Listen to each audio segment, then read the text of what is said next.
Fire signs, tignan po natin kung ano yung mensahe para sa'yo ngayong araw. Keep in mind po na ito ay general reading lamang, so hindi po lahat ay makaka-relate, so be open-minded. Sa mga hindi pa po nakasubscribe dito sa ating channel, please subscribe na po kayo and palike na din po ng ating video. At sa mga nais pong mag-avail ng ating private readings, ng ating Evil Eye Amulet, ng ating Tears Bracelet, makikita nyo po yung link sa description box. Tarot Intentions by Aliana Reyes.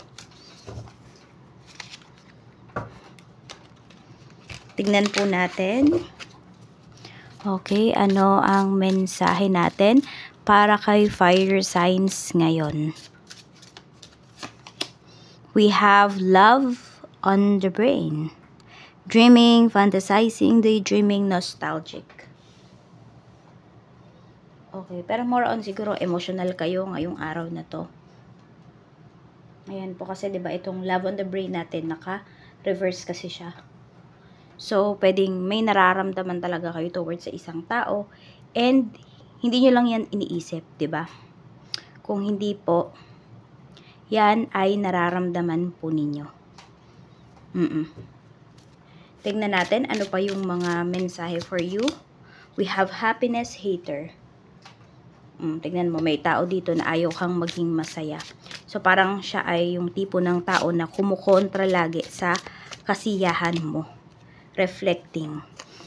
Okay, so tingnan mo sino-sino ba yung mga tao na yan sa paligid mo na hindi masaya, no? Sa mga nangyayari daw sa life mo. Okay, parang kontra kapag, kunwari kontra pag nai-inlove ka.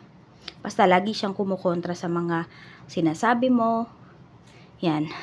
Siguro wag ka na lang magsasabi sa kanya ng mga kung ano-anong bagay na nangyayari sa life mo. So, parang ganito din yung energy kahapon sa inyo, hindi ba? Yung mayroong naiinggit sa inyo. If I'm not mistaken, sa inyo yata yun. Fire signs. I'm not so sure. Oo. Pero ayan ha, mag-iingat po kayo. Pinag-iingat talaga kayo ni Universe. Pwedeng ex nyo to.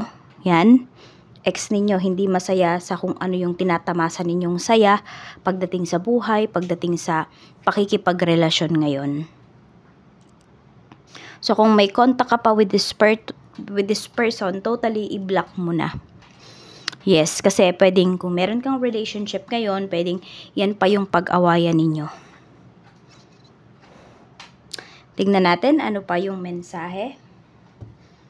Spirit guide, mensahe pa po natin. We have 8 of Cups. So, parang yung iba sa inyo, no, na-in-love kayo dun sa isang tao, pero umiiwas po kayo or nahihiya kayo sa kanya. May pag-iwas kayo na ginagawa dito. Siguro nafe-feel po ninyo na parang, yes, mahal mo yung taong yon pero wala namang kapupuntahan yung relationship ninyo. Okay, or minahal mo yung tao na yon pero alam mo na hanggang dun lang talaga yon. Meron po kasi dito, pwedeng hindi kayo kayang ipaglaban. For some of you naman, pwedeng nakikita mo na may potential yung isang inaalok sa'yo. Kunwari, negosyo, or basta, yung business proposal. Kaya lang, natatakot ka dito na mag-invest. Yan. So, hindi ka sigurado dun sa papasukin mo. Kaya po yung iba sa inyo, umiiwas na lang po kayo or naghahanap kayo dito ng mas maganda pang opportunity. Yung meron kayong peace of mind at yung sabihin natin, yung gusto mo talaga. Yung hindi ka lang mapipilitan. Tignan pa natin ano pa yung mensahe. We have 5 of Swords. Ayun nga. Kaya umiiwas yung iba sa inyo kasi nafe-feel nyo talaga na there is something wrong pagdating dun sa isang sitwasyon or pagdating dun sa isang in-offer sa inyo. So, 'di ba, ayaw nyo nang sumugal. Yun yung nakikita ko sa inyo dito. Ayaw nyo na mag-take ng risk pagdating sa mga ganyang bagay kasi pwedeng naranasan nyo na. At syempre, hindi naman siya nakakatuwa, hindi ba? Because you give money, 'di ba? You invest, hindi lang yung pera mo, pati yung time mo, yung efforts and tiwala. Pero nasira kasi siya. So, pwedeng iba sa inyo, ayaw nyo na makipag-partnership dito. Kung nari, magbe-business kayo, parang mas gusto nyo, kayo na lang. Kung maghahanap kayo ng work, ayaw nyo na nang mayroong kayong backer, ganyan, or may magsabi sa inyo na, uy, ipapasok kita sa trabaho. Ayaw nyo na ng ganon. Mas gusto nyo na, yung kayo na lang ba yung kikilos para sa sarili ninyo. We have 3 of Swords. Ayan, nasaktan na kasi talaga kayo. So, nandun talaga, fire signs, na umasa na kayo. Kaya this time, ayaw nyo na ulit umasa. Diba? Ayaw nyo nang paasahin yung inyong sarili. Kung kaya nyo namang gawin na mag-isa, kayo na lang mismo yung gagawa talaga. Tignan pa natin, ano pa yung mensahe para sa'yo. We have the Moon. So, may confusion ka din dito na nararamdaman eh. Ayun, pwede ngang meron kang nagugustuhan dito. Pero, hindi ka sure, ano ba? Nagugustuhan mo ba yung tao na yun? Or nagugustuhan mo ba yung isang bagay na yun? Attracted ka lang ba dun? Or, mahal na mahal mo talaga or gusto mo talaga. Yan, gusto ba or mahal? So, nako-confuse ka dito. Pwede rin na merong pumuporma sa'yo, fire signs, pero yun, hindi ka din sigurado dun sa tao na yun. Kung ano ba yung intention niya sa'yo. Kasi feeling mo may tinatago sa'yo. Pero syempre, huwag ka munang mag-conclude ng mga bagay-bagay. Lalo na kung wala ka namang evidence, or sabihin natin na hindi mo pa naman lubusang kilala yung isang tao. Kilalanin mo kung gusto mong malaman ano ba talaga yung intention niya sa'yo. Parang, oo, kailangan mo mag-spend ng time dun sa tao na yun. Or meron dito, meron kayong gustong bili na isang bagay, baka naman po kayo ay nagiging nagiging impulsive lang kayo. Akala nyo gustong-gusto nyo yung isang bagay na yon. Pero, kaya nyo naman na mabuhay, no? Nawala yon. We have Justice. Okay. Ano ba? Naguguluhan ba kayo? Ano ba talaga yung tama? Diba? Ano ba yung tamang desisyon para sa life ninyo? Ano ba yung makakabuti para sa inyo? It's either ba ilalagay nyo ba yun sa kamay ng ibang tao na sila yung laging magde-decide para sa ikakabuti mo? Or gagawa ka ng desisyon para sa sarili mo. So, pwedeng yan yung mga pinag-iisipan po ninyo. Parang feeling mo yung mga actions mo, yung mga actions mo ba, fire signs, feeling mo hindi tugma sa mga gusto mong mangyari sa life mo. Ayan. Pero kasi need mo nang maging accountable dito eh. Ikaw na dapat yung, sabihin natin, yung gumagawa ng mga decision sa life mo. Para syempre, wala ka namang sisihin, di ba? Kung ano't ano man yung magiging kalabasan niyan. So, we have Knight of Swords. Medyo mag-iingat lang kayo dito, ha? Kasi pwedeng emotional pa yung iba sa inyo. Ayan. So, baka meron kayong mga masabi na sabihin natin, ikapapahamak po ninyo. Ayan, at pasensya na po kayo kung may maingay man naririnig kayo na parang tumutulong tubig. Kasi umuulan ngayon.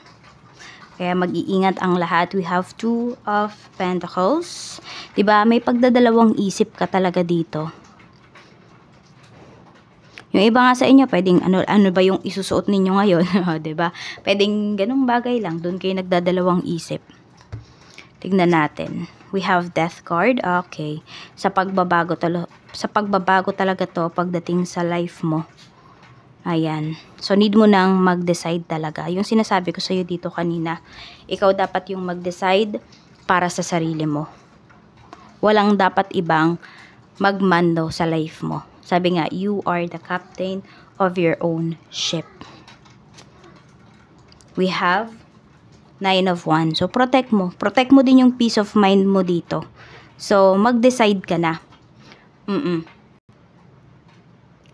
Kasi hanggat hindi ka gumagawa ng decision dito, okay, hindi ka magkakaroon ng peace of mind. Kasi lagi ka mag-overthink. Diba? Kaya, ngayon pa lang gumawa ka na ng decision. Tapos, yung decision na gagawin mo na yon, panindigan mo yon, fire signs. Ayan nga. At tatabi ko lang itong pusa. Diba? Ginalo na naman ating cards. Yan. Diba? Ginalo na naman yung cards natin. So, ayun nga. Mag-decide na kayo. Huwag yun ang patagalin yan.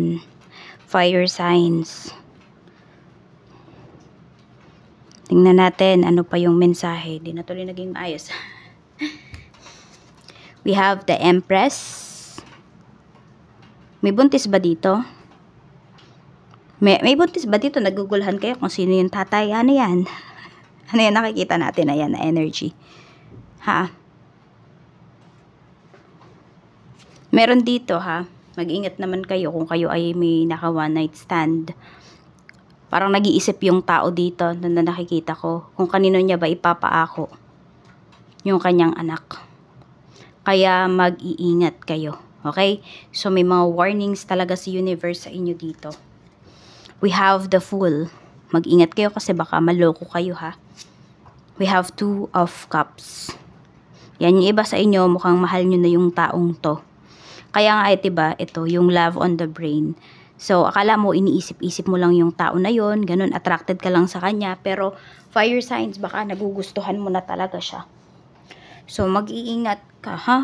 Kasi baka hindi mo pa nga talaga lubusang kilala yung tao na yan. Okay, for some of you, pwedeng yan po ay pagdating naman sa trabaho. Okay? Yan, hindi yan necessarily about sa isang relasyon.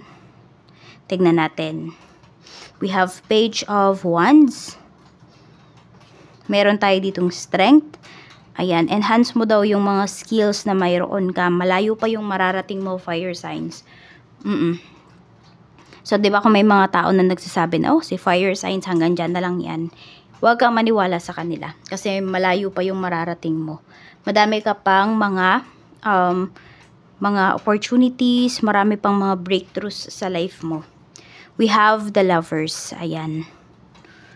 Okay, tingnan natin. So, mga divinely guided naman yung mga ideas mo, yung mga actions mo, kaya pursue mo na yan. Huwag ka nang matakot. Tingnan natin, ano pa yung mensahe para sa'yo.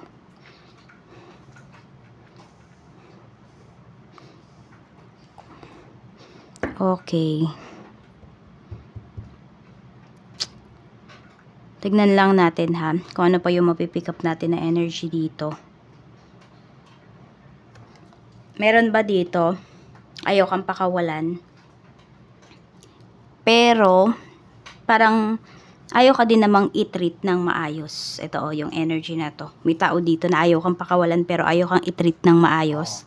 So, pwede kang mag-demand dun sa tao na yun. Huwag kang matakot mag-demand sa kanya. Okay? And pag nag-demand ka na, hindi pa rin niya binigay yung gusto mo, towards lang naman dito sa relationship kung paano kanya tratuhin, then let go mo na yung tao na yan. No? Kasi pwedeng ayaw ka lang niyang pakawalan kasi ayaw ka niyang maging masaya. Ito yung iniisip ng tao na yun, no? Ayaw niyang maging masaya ka sa iba. So, pag-isipan niyo mabuti yung magiging decision niyo dyan, ha? Pagdating sa tao na yan. Okay.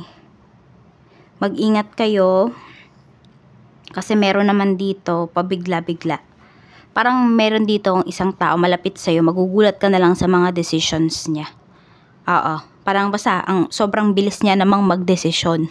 Yan naman yung masasabi mo na parang hindi niya pinag-isipan yung mga ginawa niyang decisions. Tignan pa natin, ano pa yung mensahe? Okay, mukhang may papaalis dito. Hindi ko alam kung aalis ba to sa bahay nyo. Meron ba dito lilipat ng trabaho? Parang hindi na kayo mapipigilan. Ayan po. Kasi buong buo na yung loob ninyo dito. Okay, ready na kayong harapin kung ano man yung magiging magiging outcome ng inyong decision na yon. Wala na kayong kinatatakutan. Meron din ako nakikita dito mukhang nagpapalakas po sa inyo. Okay, ayan. It's either sa inyo nagpapalakas, sa mga friends po ninyo. Kinukuha ba yung nila, yung attention, kinukuha yung, hindi lang attention, even emotions, ayan. Ano ba yung tawag dun? Basta nagpapalakas yung tao na yon. Yan, meron dito parang gustong-gusto nyo nang mag-move forward. Ayan. So, parang nakapag-reflect na kayo, napag-isip-isip nyo na talaga, ano ba yung mga gusto ninyo sa buhay, diba? Yan. So, okay yan. Meron lang dito, may nasasaktan pa rin, but ready na to move forward. Yun naman yung maganda doon. 'Diba? Nakapag-decide na kayo. So, yun lang. Parang sinasabi lang sa'yo dito ni universe, need mong mag-decide kung gusto mong may mabago sa life mo. Pero, yung mga decisions mo, kailangan mong pag-isipan. Okay? At, kung ano man yung maging consequences niyan or maging outcome niyan, kailangan harapin mo din yun. Hindi pwede na puro ka na lang, 'di ba? Parang you will jump from one decision to another, tapos laging may paninisi, laging may regret, 'di ba? Laging may complain. Hindi pwedeng ganun eh. Kailangan harapin mo, 'di ba? 'Yun yung pinili mo eh. Wala namang pumilit sa 'yo. 'Di ba? Lalo na kung wala namang pumilit sa 'yo. So harapin mo yung decision mo na 'yon. 'Di ba? Tingnan mo ano ba yung tinuturo sa 'yo nung mga, 'di ba, mga sabihin natin, mga decision mo na hindi umayon sa 'yo. So, ayan po, fire signs, maraming salamat. Ingat po kayo always and more blessings to come.